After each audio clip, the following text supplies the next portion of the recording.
Hello everyone, J-Rock in the house, and today I'm going to go over diversification and why it's so awesome.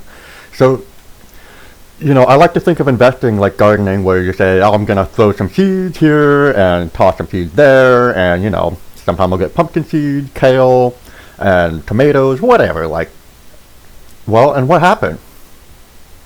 Every year, some of the plants grow, some just never grows, and some does incredible. So let's go over some examples here. So let's say I get a rate of return of 0. Everyone have a bad pick. Okay, let's say I have a rate of return once again of 0 again, and then a 0 again because I'm really bad at investing. Okay, whatever. And then let's say this investment get cut in half every year as well. Also pretty lousy. And then let's say I get a regular boring 10% return, and a 25% return, and a 50% return.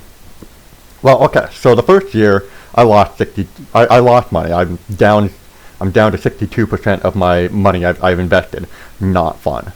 But as you can see down here, eventually, because of the few good picks you've made, you're basically 10x and almost 10x in 10 years.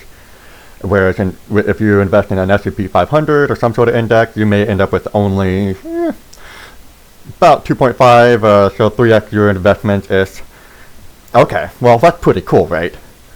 Okay, and then now let's say we are less diversified. Okay, I'm going to throw out one of my bad picks, but to be fair, chances of getting a great pick when I try to do less diversification, not too great. Well, actually, the first year I'm losing more money. So that's why you want to be diversified, because it protects you from these very volatile movements.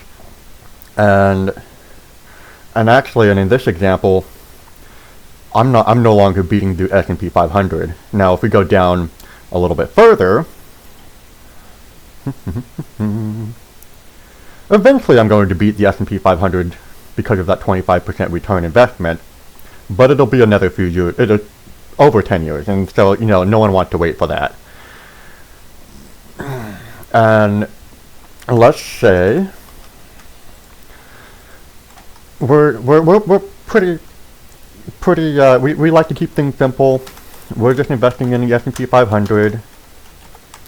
Well, this is my case for saying, you maybe want to take a pick or two outside of the regular, quote-unquote, investment that's recommended to people. Okay, let's say I have an investment that just gets cut in half all the time, and then an investment that gets 25% return. Okay, yeah, first year again, I'm not ahead of the S&P 500, but fairly quickly, once again, I'm beating the S&P 500, and I'm doing a little bit more than triple than a regular 10% return. And as you can see with a 50% investment, it eventually goes to 0. And so that's kind of why people do say, hey, cut your losses eventually. And because, quite frankly, I've invested in companies that bankrupt. Even the best investor, Warren Buffett, he invested in companies that went bankrupt. So it's okay to cut your losses at some point. And so with that, not financial advice, of course, but hey, go ahead and diversify and live a great life. J-Rock is out.